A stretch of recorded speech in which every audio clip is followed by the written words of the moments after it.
சுஜாதா அவர்கள் எழுதிய ஒரு குறுநாவல், ஒரு சிக்கல் இல்லாத காதல் கதை.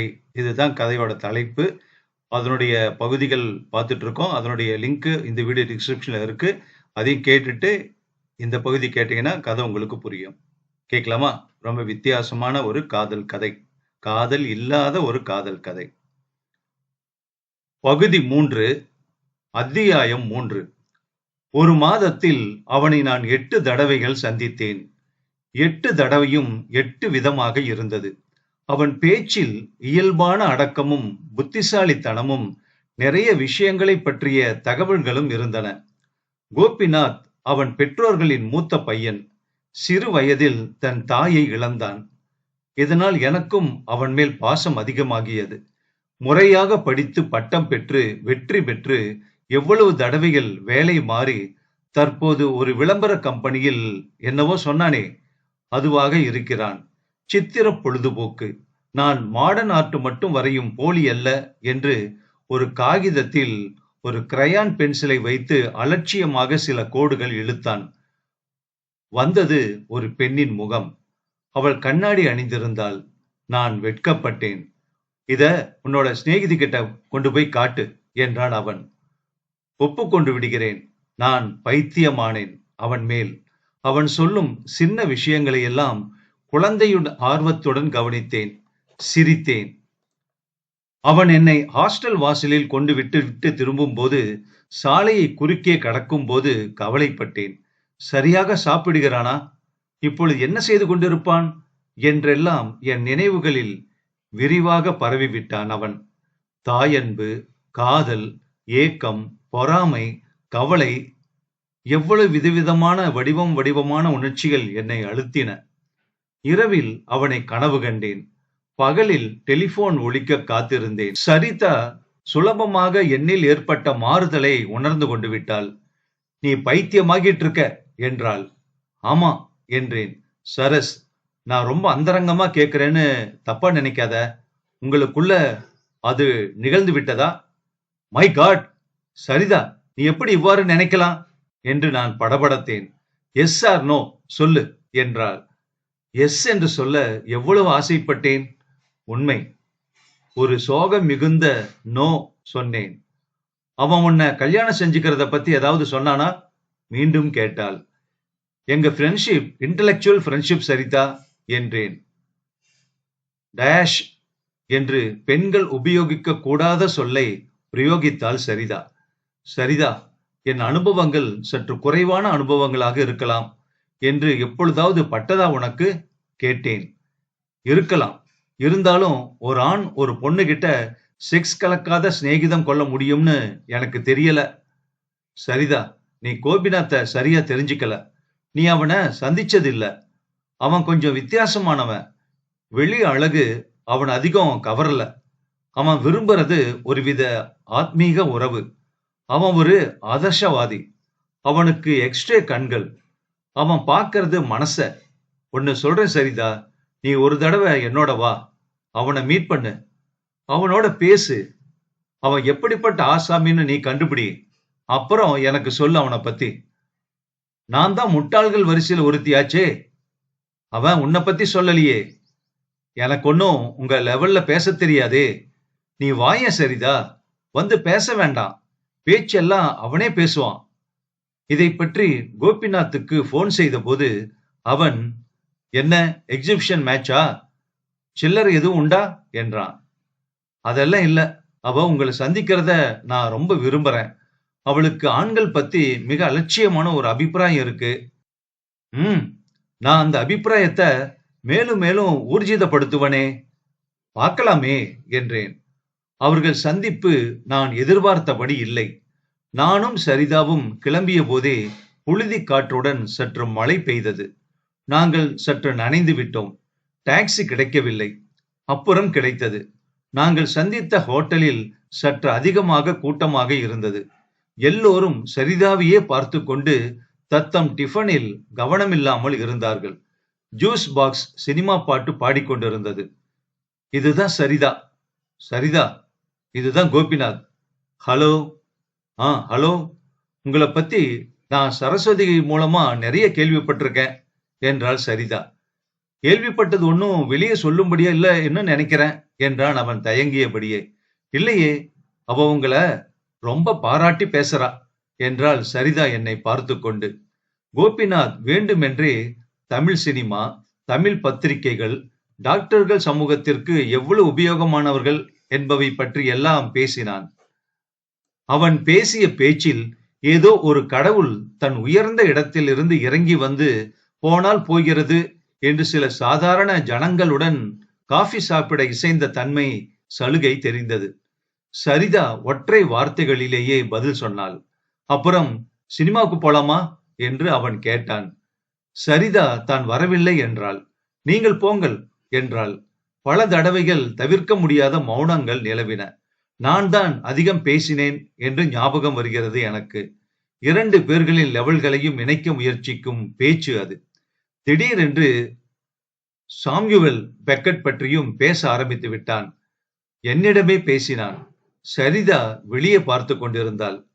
ஒரு இடைவேளைக்கு காத்திருந்து சட்டென்று ஏதோ சமாதானத்தை சொல்லிவிட்டு நாங்கள் மறுப்பதற்கு முன் கிளம்பிவிட்டாள் அவள்.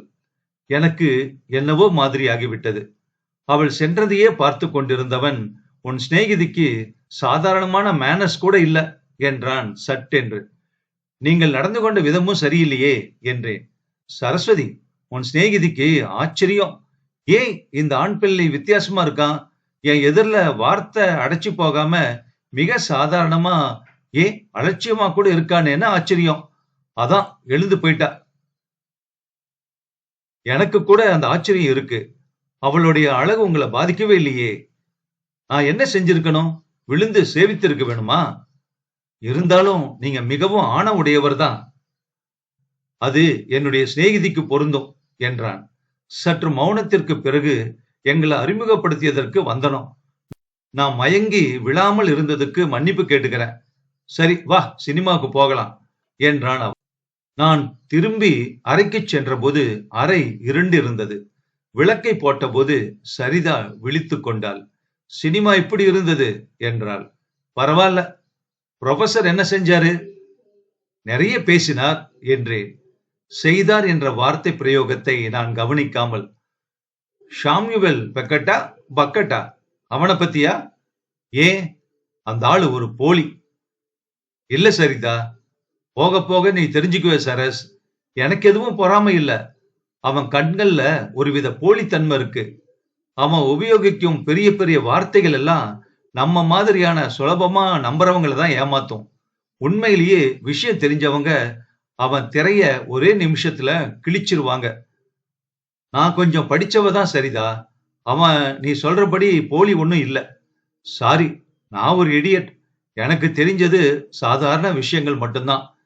என்ன செலுத்துறது என் இன்ஸ்டிங்க்ட். ஏதோ மனசுல பட்டதை உளறிட்டேன். விளக்க அணைக்க போறியா இல்ல படிக்க போறியா? நான் படிக்க போறேன். சாம்யுவல் பெக்கெட்டா? இல்ல, சர்ஜரி. நல்ல சுத்தமான ஸ்கால்பெல் வைத்துக்கிட்டு அவனுடைய அப்டாமனில இன்ஜெக்ஷன் போடணும்னா என்ன கூப்பிடு. Good night. நான் சிரித்தேன். ஆம், அவளுக்கு கொஞ்சம் பொறாமைதான். நான் கற்பனையில் மிதந்த தினங்கள் என்றால், குமாரன் என்னை மறுபடி கூப்பிட்டு மறுபடி பேசிய தினங்கள். அவன் அருகில் வந்து அவன் நிழலில் நின்று நான் பெருமைப்பட்ட தினங்கள். அந்த தினங்கள் காலை மாலை என்று அறுதியிடப்படவில்லை. அவனையே நினைத்து அவனையே ஸ்மரித்த கணங்கள் நிறைந்த தினங்கள். என் மனதை, என் உலகத்தையே ஆக்கிரமித்துக் கொண்ட தினங்கள். எப்பொழுதும் நடக்கப் போவதாக நான் எதிர்பார்த்த ஒரு சம்பவத்திற்கு என்னை நான் முழுவதும் தீட்டி வைத்துக் கொண்ட தினங்கள். என் சகலமும் அவன் ஆட்சியில் அடங்கின தினங்கள். திங்கள் இல்லை, செவ்வாய் இல்லை, புதன் இல்லை. கோபிநாத், கோபிநாத், கோபிநாத் தான் அனைத்து தினங்களும். என் ராஜகுமாரன் என்னை முழுவதும் வென்று என்னை சரணாகதி அடைய வைத்து கடைசியில் என்னை மிதித்த ராஜாதி ராஜன். அவன் என்னை எப்படி மிதித்தான்? நான் ஆஸ்பத்திரிக்கு சென்று திரும்பி வந்து கொண்டிருந்தேன். ஒரு கஷ்டமான தினத்திற்கு பிறகு வந்து கட்டிலில் விழுந்தேன். சரிதா தன்னை நிதானமாக அலங்கரித்துக் கொண்டிருந்தாள். சரஸ், உங்ககிட்ட கொஞ்சம் பேசணும் என்றாள் அவள். எனக்கும் அவளுக்கும் சென்ற தினங்களில் அதிகம் பேச்சு இல்லாமல் போய்விட்டது. மற்றவர்களுடன் பேசுவதற்கு எனக்கு சமயமில்லாமல் போய்விட்டது. சரஸ்வதி, நான் உன்னை அந்தரங்கமா கேட்கறதுக்காக கோபப்படாத. நீ என் உயிர் சிநேகிதிங்கிற முறையில, உன்னுடைய நன்மையில எனக்கு அக்கறை இருக்குங்கிற முறையில நான் கேட்கிறேன். இந்த கோபிநாத் இல்ல, இவனோட நீ எவ்வளவு தூரம் இருக்க? புரியல சரிதா. அவன் உன்னை உன்னை உபயோகித்தானா? சேச்ச, என்ன சரிதா இதெல்லாம்? உனக்கு உடல் உடல் உடல் தானா எல்லாமே? கோபிநாத் அந்த டைப்பே இல்ல. அவன் ரொம்ப ரொம்ப படிச்சவன், உண்மையான சிநேகிதத்தை விரும்புகிறவன். அழகு, செக்ஸ், உடல் கவர்ச்சி, சினிமா பாணியில காதல், இவையெல்லாம் அப்பாற்பட்டது அவன் நட்பு. அவன் ஒரு ரத்தினம் மாதிரி. இதோ பாரு, உன்னோட ரத்தினத்தின் வாக்கியங்களை என்று என் மேல் ஒரு கடிதத்தை வீசி எறிந்தாள். அந்த கடிதத்தின் விலாசம் டைப்படிக்கப்பட்டிருந்தது. கவருக்குள் இருந்த கடிதத்தின் காகிதம் எனக்கு பரிச்சயமான காகிதம். அதன் வலது பக்கம் சாய்ந்த பால் பாயிண்ட் எழுத்துக்கள் எனக்கு பரிச்சயமான எழுத்துக்கள். அன்புள்ள சரிதா, உன்னிடம் இதயத்தை இழந்த ஒருவன் கடைசியில் மன ஆழத்தில் அழுத்தும் உணர்ச்சிகளுக்கு வடிவம் தரும் தைரியம் பெற்று எழுதும் கடிதம். நான் உன்னை பார்த்த முதல் தினமே, முதல் நிமிஷமே, அந்த கணமே என்னை இழந்து விட்டேன். சரஸ்வதி எனக்கு சிநேகிதமாக கிடைத்ததை எப்படிப்பட்ட பாக்கியமாக கருதினேன் நான். அவளுடன் நான் பேசிய பேச்சுக்களில் ஒரு பகுதியாவது உன்னை வந்தடையும். அவளுக்கு நான் எழுதிய கடிதங்களில் நீ சில வரிகளாவது பார்ப்பாய். அவைகள் எல்லாமே உனக்காகத்தான். அவள் மூலம் உன்னை சந்திக்க ஒரு சந்தர்ப்பமாவது கிடைக்கும் என்று எனக்கு தெரியும். ஆம், கிடைத்தது. கிடைத்த சந்தர்ப்பத்தை நான் வீண் செய்தேன். ஏன்? என் எதிரில் நீ இருக்கும்போது உன் அழகுக்கு எதிரே எனக்கு சரிவர பேச முடியவில்லை. அவ்வளவு அருகில் உன் போன்ற அழகான பெண் உட்கார்ந்திருக்க மற்றவர்களின் அடையாளங்களே அழிந்து விடுகின்றன, ஸ்தம்பித்து விடுகின்றன. என் மன ராஜ்யத்தின் ராணி நீ. உன்னிடம் நான் வேண்டிக் கொள்வது ஒன்றே ஒன்றுதான். தூரத்தில் இருந்து ஒரு புன்னகை, ஒரு வார்த்தை, ஒரு பதில், ஒரு சந்திப்பு, தனியான ஒரு சந்திப்பு. கார் இருக்கிறது. நாளை மாலை உனக்கு நேரம் இருக்கிறது. நான் அதை சரஸ்வதியிடமிருந்து தெரிந்து கொண்டேன். நாளை மாலை, நாளை மாலை கட்டாயம். என்ன? கோபி. பின்குறிப்பு, உடன் சிறு காணிக்கை. படித்து முடித்த நான் அவளை நிமிர்ந்து பார்த்தேன். சரிதாவே கூறினாள். காணிக்கை என்ன தெரியுமா சரஸ்? ஒத்த வைரத்துல ஒரு மோதிரம். அத ஃபிளஷ் அவுட்ல போட்டு சங்கிலி இழுத்து விட்டுட்டு வந்தேன். Bloody full. இன்டலெக்சுவலா, ஷாம்வில் பெக்கெட்டா, மாடர்ன் ஆர்ட்டா, எக்ஸிபிஷனா. எவ்வளவு தூரம் உன்னை ஏமாத்தி இருக்கான் பாரு சரஸ். சரஸ், நான் அப்பவே சொன்னேன்னு கேட்டியா? அப்படின்னு எல்லாம் சொல்லி உன்னை வெறுப்பேத்துறதுக்காக உங்ககிட்ட இதையெல்லாம் சொல்லல. உன்னுடைய உயிர் சிநேகிதிங்கிற முறையில உன் நல்லதுக்காக தான் சொல்றேன். அவன் ரொம்ப ஆபத்தானவன், அபாயகரமானவன். என்ன குறிக்கோளா வச்சுக்கிட்டு ஒரு விதமான அப்ரோச் இது பாரு என்றாள் சரிதா. இந்த லெட்டர் உனக்கு எப்ப வந்துச்சு என்று கேட்டேன். ஏதோ கேட்க வேண்டும் என்று. என் மனம் பிரமித்து போயிருந்தது, மறத்திருந்தது. இன்னைக்குதான் வந்தது. இவனுடைய சைக்காலஜிய பாரு. முதல்ல தான் அழகானவன்னு ஒரு இருமாப்பு. அழகானவன் ஒரு அழகான பொண்ணை மதிக்காதது போல பாவனை செஞ்சா அவளுக்கு இவன் மேல ஈடுபாடு வருங்கிற தமிழ் சினிமா லாஜிக். முட்டாள். சரிதாவை என்னன்னு எண்ணிக்கிட்டு இருக்கான்? கைய சொடுக்குனா கூப்பிட்ட இடத்துக்கு வருவாள்னா போய் உன் நண்பங்கிட்ட இந்த லெட்டரை மூஞ்சில எரிஞ்சிட்டு உனக்கும் எங்களுக்கும் ஒரு சம்பந்தமும் வேண்டான்னு ஒரு எச்சில துப்பிட்டு வந்துரு என்றால் படபடவென்று. எனக்கு இதெல்லாம் கேட்கவில்லை. எனக்கு எனக்கு என்ன நினைப்பது, என்ன சொல்வதென்று தெரியவில்லை.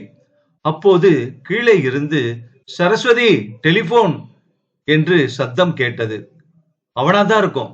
என்ன சொல்றான்னு போய் கேளு, அப்புறம் இத திருப்பி கொடு. மெதுவாக இறங்கி மேஜை மேல் தனியாக வைத்திருந்த ரிசீவரை எடுத்து காதில் வைத்துக் கொண்டேன். சரஸ் என்றான் மறுமுனையில். அவன்தான். சொல்லுங்க என்றேன். Hello Saras, my little beauty, how are you? நான் பதில் சொல்லவில்லை.